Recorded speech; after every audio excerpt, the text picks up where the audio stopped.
Okey, untuk video yang kedua ni, cikgu nak cerita pada anda bentuk soalan format PK3 untuk topik yang kita belajar dan bagaimana cara kita nak jawab contoh-contoh soalan dalam topik ini. Okay. Okey, di depan anda ni cikgu perlihatkan contoh soalan berkaitan dengan mata. Okey, contoh soalan berkaitan dengan mata.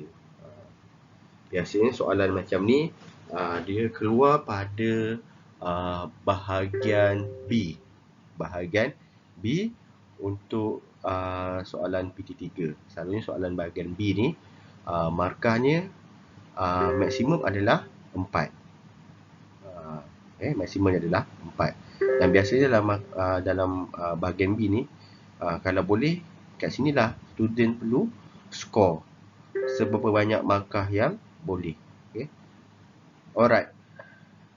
Untuk soalan ini, dia bagi kepada kita laluan cahaya masuk ke dalam mata bermula dengan kornea, lepas tu lalu gelem air, kemudian daripada gelem air dia lalu apa? Ini nak tahu. Kemudian melintasi kantang mata, gelemaca dan sampai mana? Dan saraf optik dan otak. Okay. So daripada gelem air dia lalu mana? So di sini selalunya dalam soalan macam ni dia akan bagi 4 pilihan. Okay, tapi jawapan yang betulnya hanya 2 daripada pilihan tersebut. So biasanya selepas gelem air, daripada kornea, gelem air, kemudian cahaya akan masuk kepada pupil. Okay. Cahaya akan masuk melalui pupil, iaitu anak mata. Okay, ni. So kita tulislah pupil kat sini. Okay. Pupil.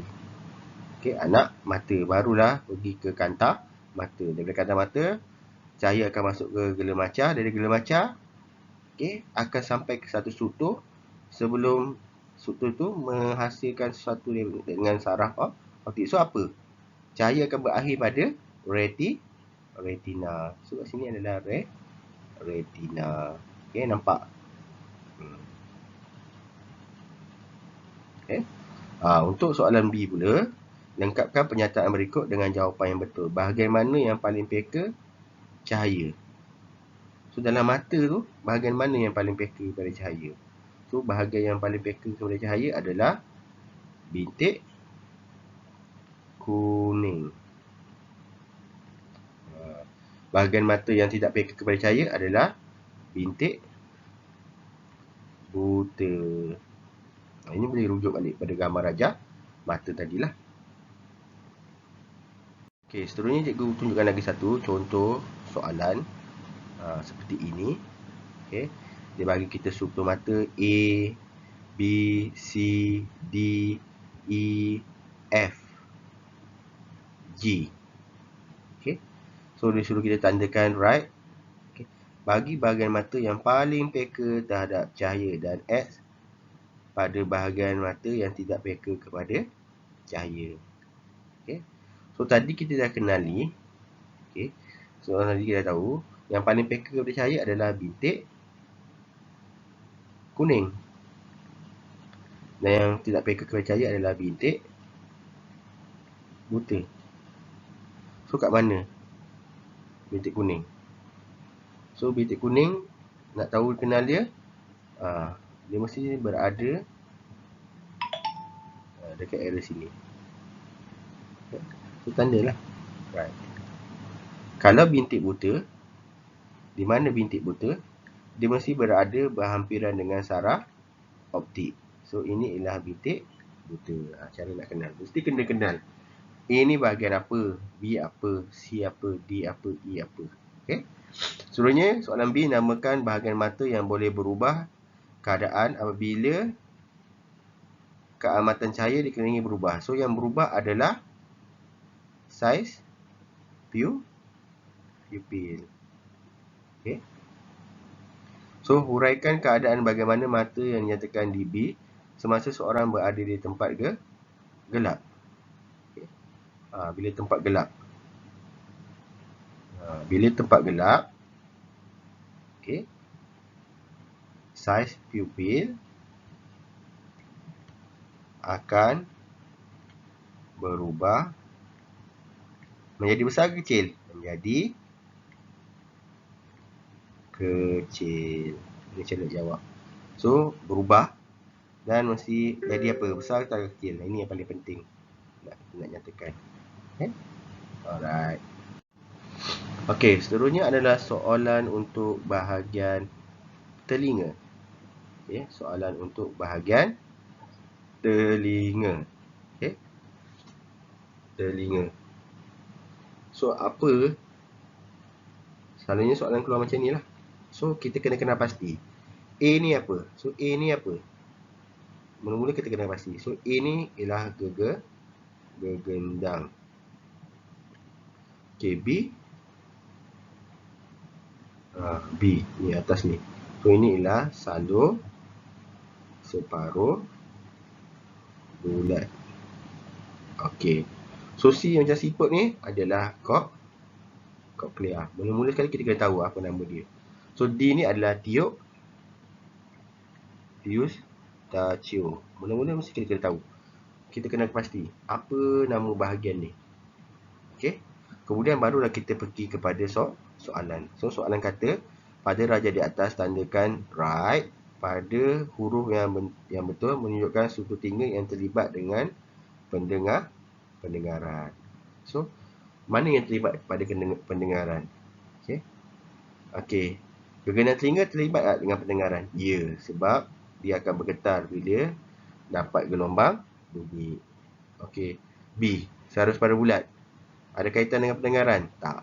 Sarus pada bulat tak ada kaitan. Dia lebih kepada imbangan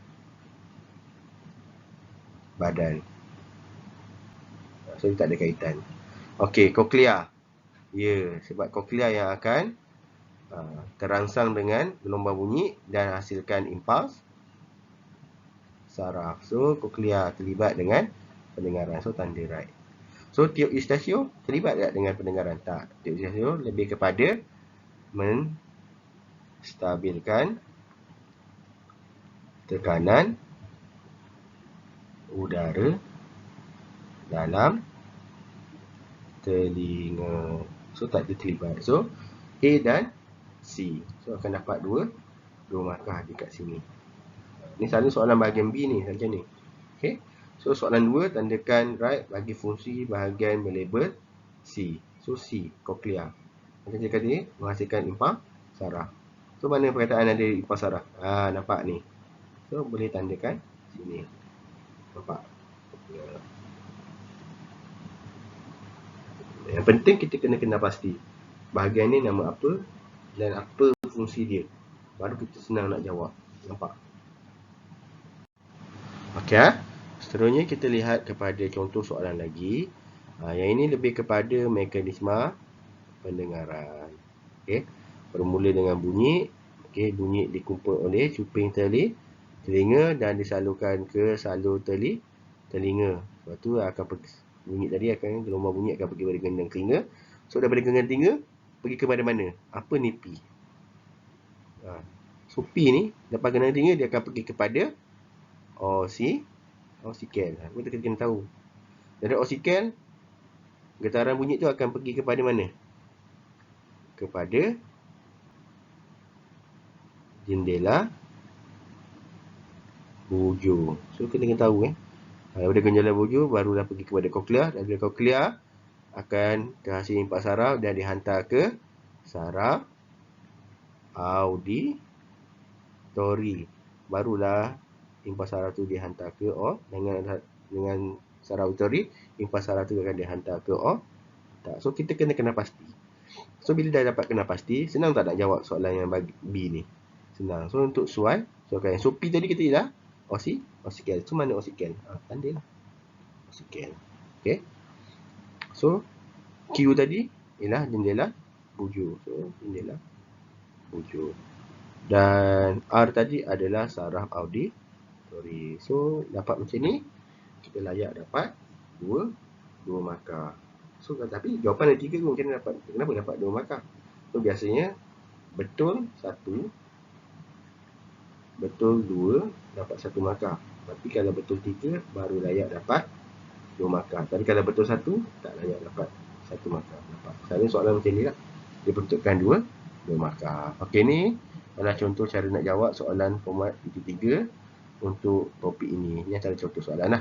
Okey, nanti cikgu akan bagi soalan dalam bentuk Google Form untuk anda jawab.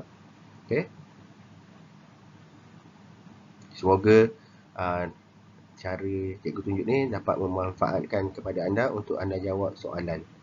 Alright.